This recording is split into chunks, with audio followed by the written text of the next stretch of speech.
नमस्ते प्रणाम, हम अंगू सिंह। और आज हमनी के कुछ एगो नया करे वाला बनी जा। नया का आज हमनी के शांति चाहिए, बहुत हमनी के शांति चाहिए। शांति काहे चाहिए?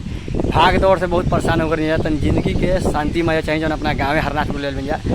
और मार्क साहब को फोन कर कहनी है कि अंगूज भाई पढ़ाओ दिमाग आउट हो गई बा, तनी माथा भारी हो गई बा, आज तनी इंजॉय कर लिया, मस्ती कर लिया। तो कहीं चले पोखरा पर, अपना गाँव के इतना शांति बावे तो पोखरा पर हमने कल बन जा।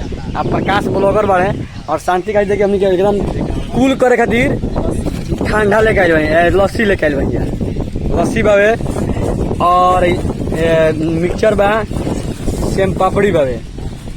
तो जरा खाएगा चलिए भैया आई ना पप्पू भैया, मुँह मीठा करी आई आई है ना, मुँह मीठा करी भैया। हमारे पप्पू भैया यहाँ के गाड़ी बावे, गाड़ी मालिक है, स्कॉर्पियो के मालिक है और टेम्पू के जरा बुकिंग करे कोई साटा यहाँ से कांटेक्ट कर लेना। तो हमारा से कांटेक्ट नंबर ले तो कमेंट करी मिल जाए भैया, हो जाए नू मुँह मीठा करी।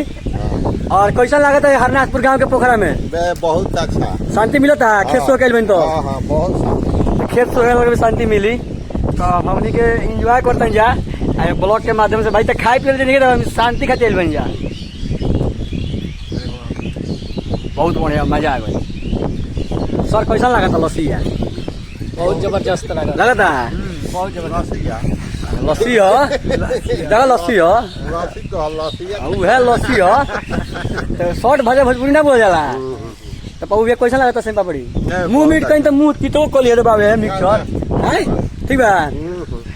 तो लेट से ना तो खाते को मंगा जाती है, सॉरी माफी मांगता नहीं खाती।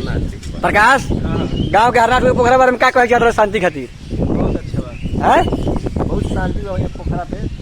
यहाँ पार्टी सार्टी बर्थडे उर्डे मना कर ठीक बा, बहुत अच्छा है लोकेशन जबरदस्त बा, जस्ट बनू। हाँ एकदम लोकेशन जबरदस्त। अब लागत है कि हमारा कोनो पार्टी मना कोई चाहे लिट्टी चोखा लगा कोई तो हरनाथेपुर में आसन दिया करकट डाला गई यहाँ देख लो, करकट सामने लोग बता दे कॉल पर वीडियो बड़ा हो गई।